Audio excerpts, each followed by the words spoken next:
જય માતાજી મિત્રો, કેમ છો? મજામાં?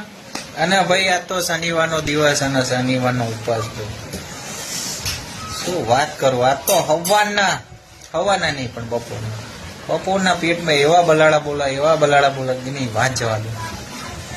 હવે ઘરે તો આવી ગયો, ફરી કઈ જમવા બેસી બરોબર. પણ એ પેલા અમે આજે વેદાંશ માટે સાણંદની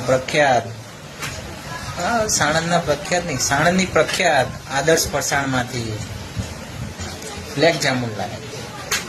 બ્લેક જામુન નહીં, આપણે કાળા જામુન, એકદમ ગુજરાતી ભાષામાં બોલીએ ને એમાં જ મજા આવે. તો જુઓ અમારા કાળા જામુન. તો સાણંદના પ્રખ્યાત દુકાનના ગુલાબ જામુન ને અને કાળા જામુન કહેવાય. કાળા એકદમ કાળા જ લાગે. ઉપવાસ છોડીને તાણ ખાશું. ચલો તાણા મળીએ આગળના વિડીયોમાં.